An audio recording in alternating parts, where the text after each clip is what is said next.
Whether you're just looking to stay warm during a hunt or need maximum concealment, the clothing you wear can make or break a hunt. At MidwayUSA.com, we understand hunting clothing has come a long way with more meticulously crafted camo patterns, advanced scent control technologies, and weatherproof options to withstand the elements. Hunters have to wait until their favorite season, but shouldn't wait on gear, which is why Midway USA offers super fast shipping. When you're ready for your next system, log on to MidwayUSA.com. Hunting boots are a critical component of any successful hunt. Whether walking a short distance to your blind or trudging miles through rugged terrain, your feet are carrying the load. Without the right boots, you could give up early and lose out on that trophy just over the ridge. At Midway USA, we make selecting boots for your next hunt easier. With just a few clicks of a mouse, you can decide on what's important, like waterproofing, insulation, size, width, and savings. For just about everything for shooting, hunting, and the outdoors, check out MidwayUSA.com.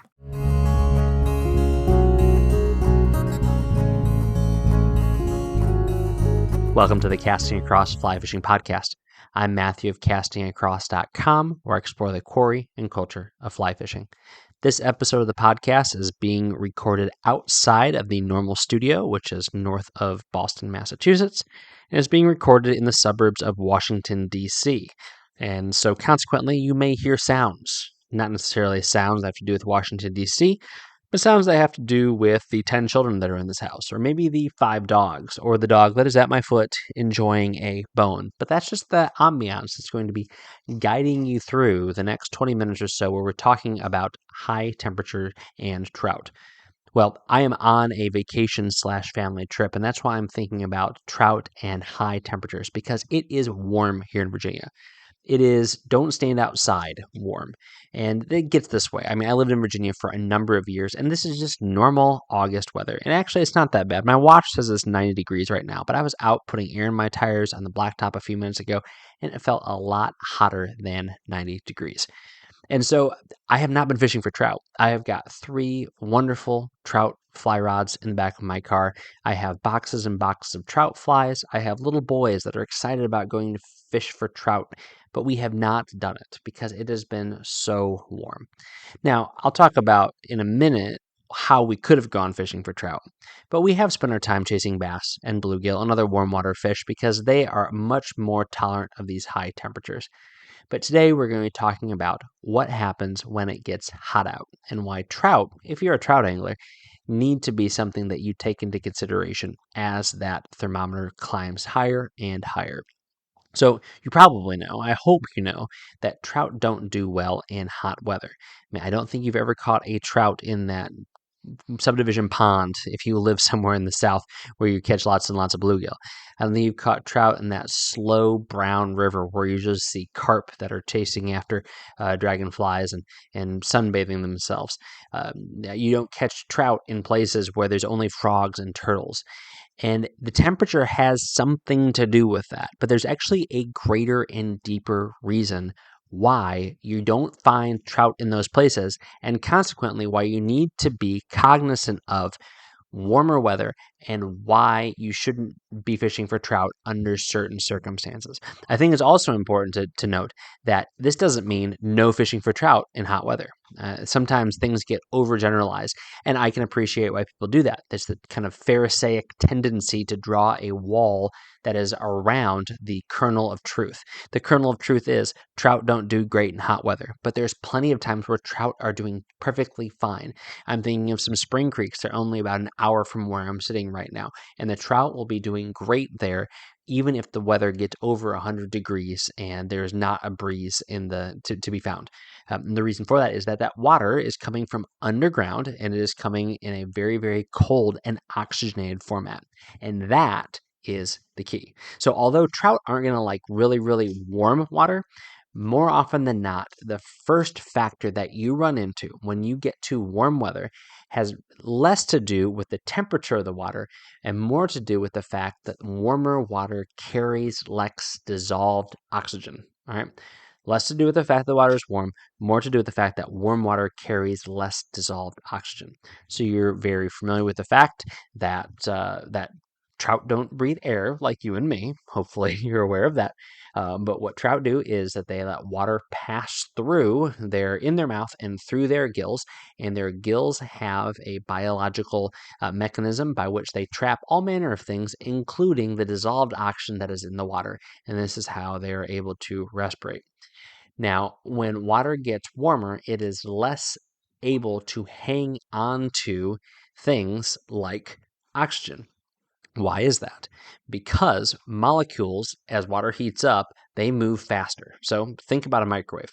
A microwave, as it runs, it makes the molecules, the water molecules in your food, whatever it may be, move faster. So this is where my science bona fide is really showing, right?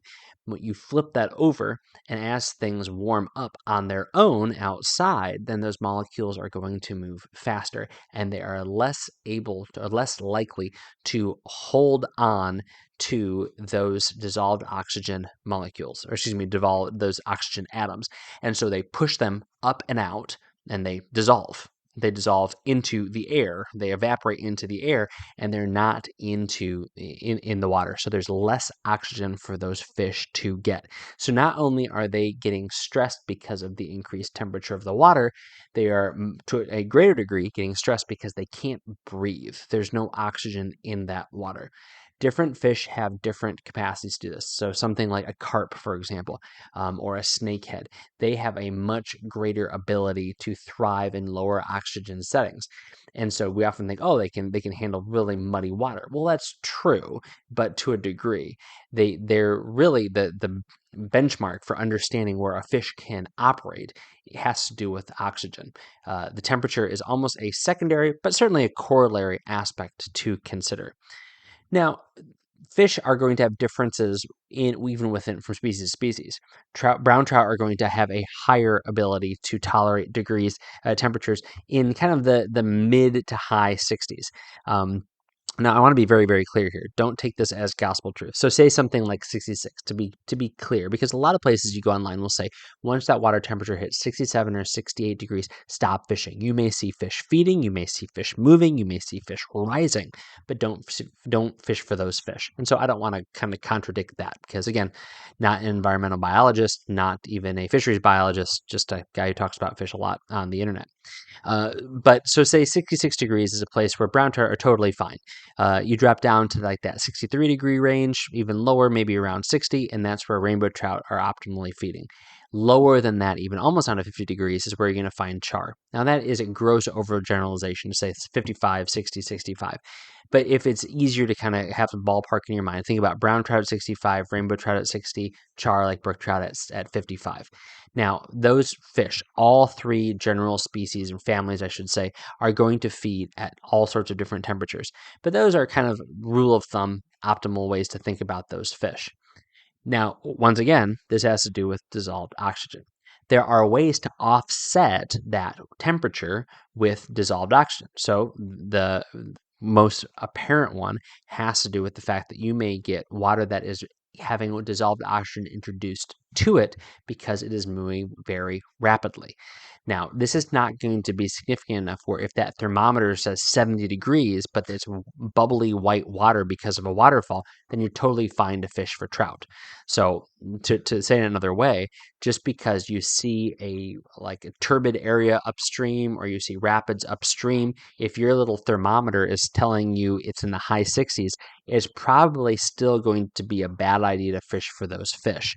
Because if they are in there, and as I said before, they're going to be in there. They're not going to necessarily run for the hills immediately. They're going to try to hang out. They're going to try to remain where they are most comfortable, and they're going to try to continue to feed and to hide from predators. But if you are fishing for those fish in that situation, once you hook them, this is really where the problems begin, because that fish is going to build up acids in it, and it's going to not be able to, its metabolism is not going to be able to work through those things as quickly if it's unable to get the same sort of oxygen that it needs. So essentially, you're going to stress a fish. the fish are probably already stressed once it gets to this temperature / dissolved oxygen level. Just imagine yourself, or imagine, maybe you don't do it, but imagine somebody who is like an elite athlete who is taking a stress test. What do? They deprive themselves of oxygen and they exert themselves significantly. And this is to determine the ability that they're able to function under extreme conditions. That is kind of like what a trout is putting itself through, or is being put through, when it is in a pool or when it is in a portion of a stream where the water temperature has risen and the dissolved oxygen has lowered. So generally speaking, you're going to see this all over the place. Once you hit 66 or 67 degrees, it's not a great time for fish for trout. Of course, if you're starving in the wilderness and you see some trout and it's 70 degrees, by all means, eat those fish. But if you are practicing catch and release, or you're trying to practice sustainable angling, once that water hits 66 or 67 degrees, then back off. Right around 65 degrees, that is where you want to really make sure you're being conscientious about your angling. You want to play fish quickly. It's always good to play fish quickly. And this is one of those things that I think is kind of silly about a lot of these charts and diagrams. If you Google water temperature trout, water temperature fly fishing, you're going to see all these charts that kind of give you like a thermometer, because it's a great way to indicate something has to do with temperature. You're going to see all these charts that say don't fish at this level. Be very careful when fishing at the kind of the medium level, like I said, around 65 degrees, 64, 65 degrees. But the reality is, these are best practices you should be practicing with trout all the time. I think it's kind of silly and a little bit hypocritical for someone to say, well, when it's kind of on the borderline, you should really, really take care of those fish. When the messaging across the board all the time is, whenever you're fishing for trout, you should try to take care of them if you're practicing catch and release. I don't want someone using lighter tippet simply for the sake of using lighter tippet. I don't want to see somebody playing a fish longer than they need to simply for the sake of playing a fish when the water temperature is 60 degrees. That is silly and it's unnecessary. And although that fish will undergo less stress than a fish that is in an environment closer to 65 degrees, it's still not the same kind of ethos that catch and release is really built upon.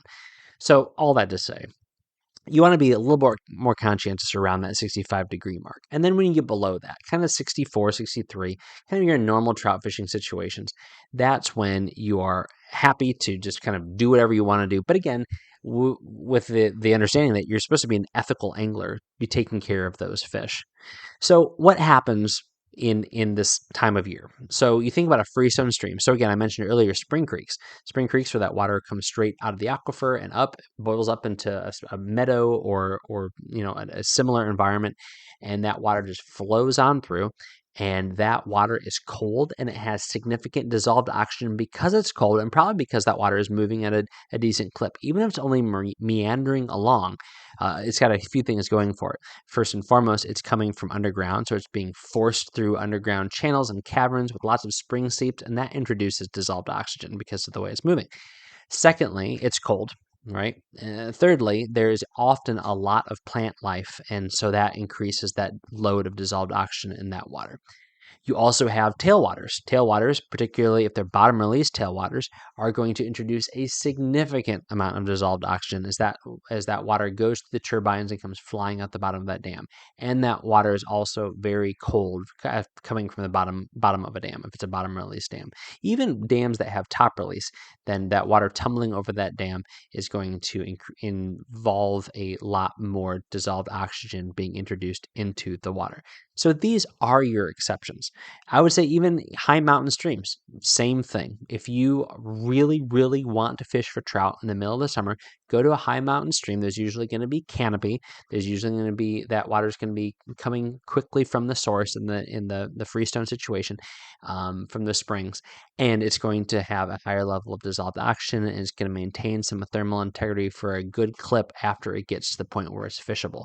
Because you don't find these giant springs on the top of mountains. You see lots of little seeps that are coming from different places on the hillside, and then they kind of convalesce together and they form a bigger stream. But so all that water is moving, not just through plant life, but also down over rocks, and is introducing some more dissolved oxygen. So that's kind of a place you'd want to go. So the high mountain streams, the spring creeks, and the tailwaters are where you're going to want to focus your time, effort, and energy. Now, does this mean this is the only place that you can fish? Absolutely not. Two things. Firstly, carry a thermometer. You can carry a instant read thermometer, and some fly fishing companies sell them, but you can just get them off Amazon for cooking or other uses for significantly less money than one that is branded by a fly fishing company. But you drop that sucker in the water, and you can take an instant temperature of what you're dealing with. And if it is incredibly hot outside and it just feels stale and stagnant, but that thermometer is telling you that that water in maybe a couple places around you that you've tested is below 65 degrees, then by all means, fish and fish to your heart's content. It isn't necessarily a one-to-one correlation with the air temperature or the way the air feels and what has happened to the water. Water is going to be much more resilient, and it's going to have a higher level of integrity when it comes to maintaining a thermal balance than what you're going to have in the air. So even though you may have a stretch of really, really hot days, that water isn't going to heat up at the same rate that the air is. So that's the first thing. The second thing is that water is going to fluctuate, especially if you're talking about shallower water, water that's not moving super fast, or water that is distributed across a wide river. What will happen in those situations, especially if the sun is out, and if there's a dark bottom, and if there is a rock substrate underneath that, that's what the bottom is made up of, is that water will heat up as the day goes on. So especially out west and larger rivers and medium-sized rivers, there are hoot owl restrictions that are put into place, which basically is, you fish when owls don't fish. When owls hoot, I guess is probably what it means. So that means you can fish in the morning and you can fish in the evening. Sometimes these are regulations that are imposed by state agencies. But this is also a good ethic to simply live by. And there's benefits to this. The first one is you are fishing for fish at a time when they are more resilient, even though the water temperatures are higher. There's an ethical component to it. Secondly, you're going to be optimizing your opportunities at catching fish. The middle of the day, when it's silly hot out, is not the time to be catching trout.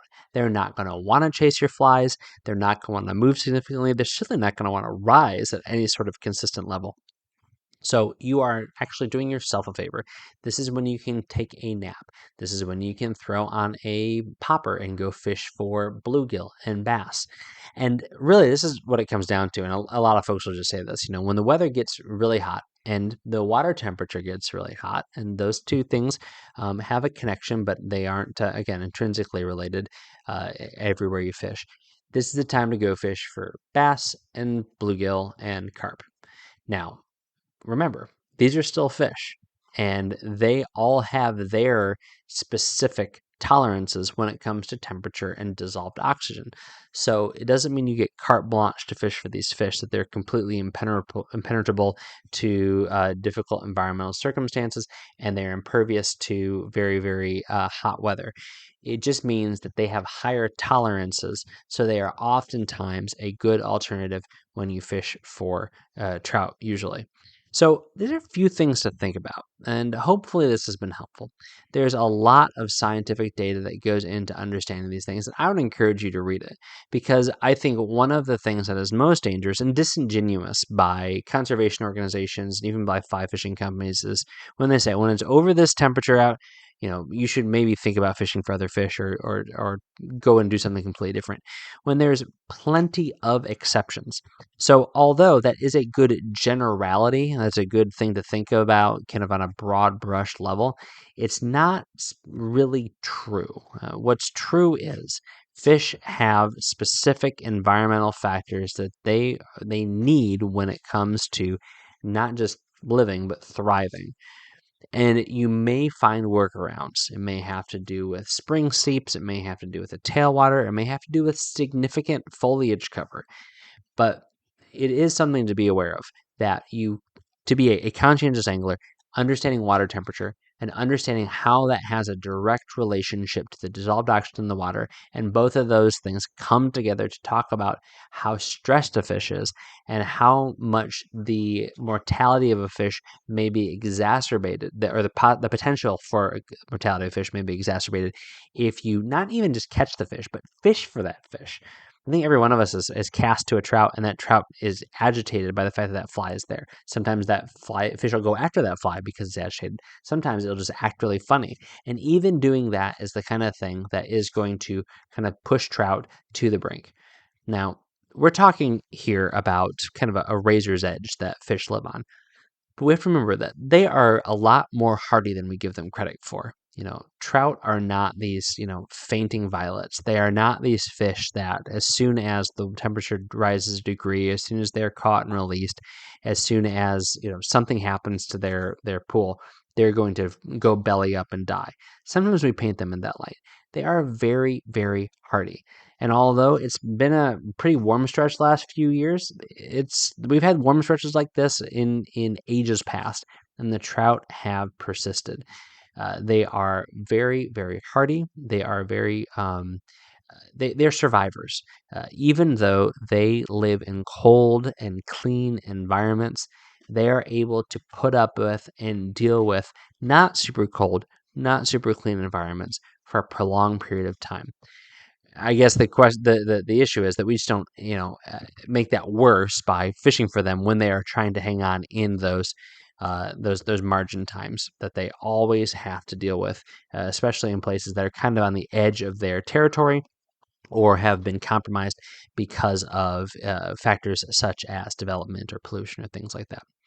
So I say go out and fish. Find a place to fish for trout. If you are in the east or in the western mountains, then you go high up. If you are someplace where there's spring creeks, now is the time to work on that. Hoppers are going to be out. The minnows are going to be moving around. So using bait fish imitations is going to be incredibly effective.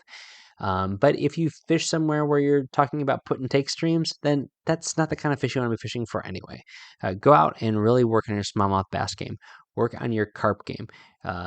Do that kind of stuff. But just take that thermometer with you. Keep an eye on water temperatures. Utilize some of the resources that are out there so you can even plan before you get to the stream. And you'll enjoy it. And you'll be a more conscientious and involved angler while you are at it. Any questions, comments, accusations about trout and temperature?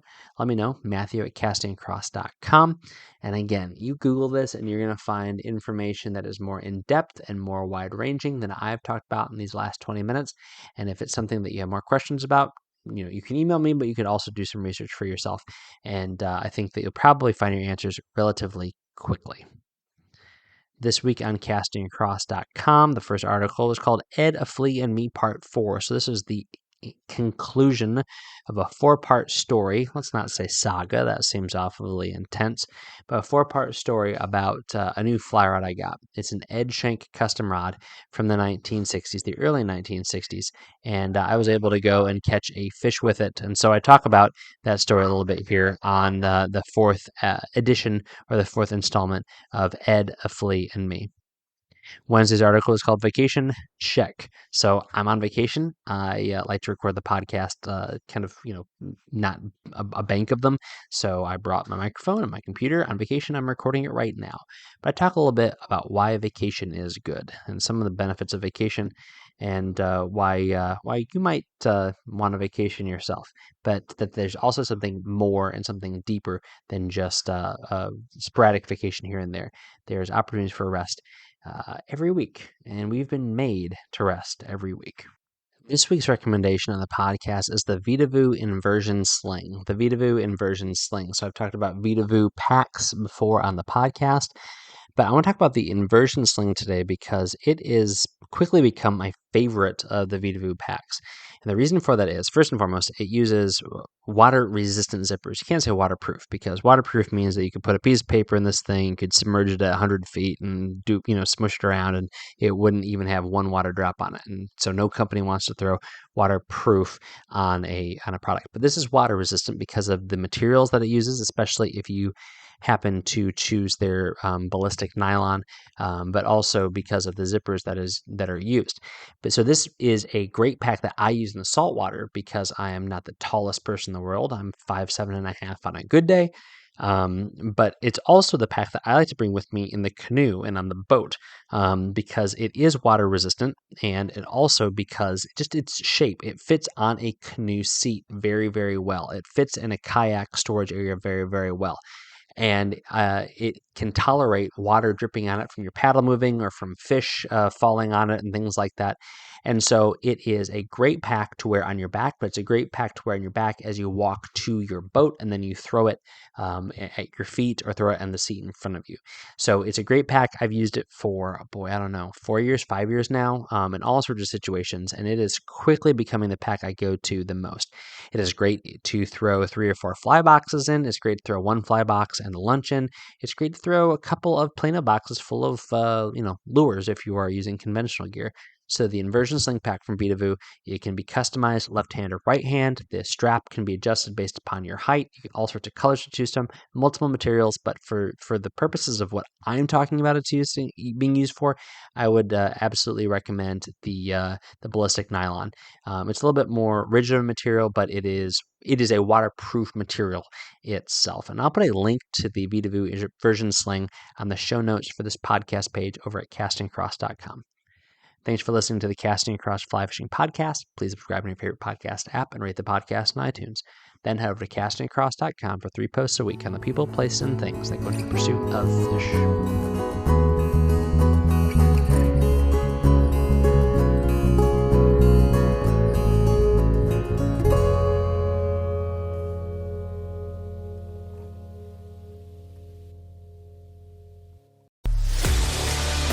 A life that has the stories to back it. A life to be proud of. It's a Winchester life. Yeah, baby. 6'8" Western. Oh, mule deer, baby, right there. Tune in every Tuesday at 7 p.m. Eastern on Waypoint TV.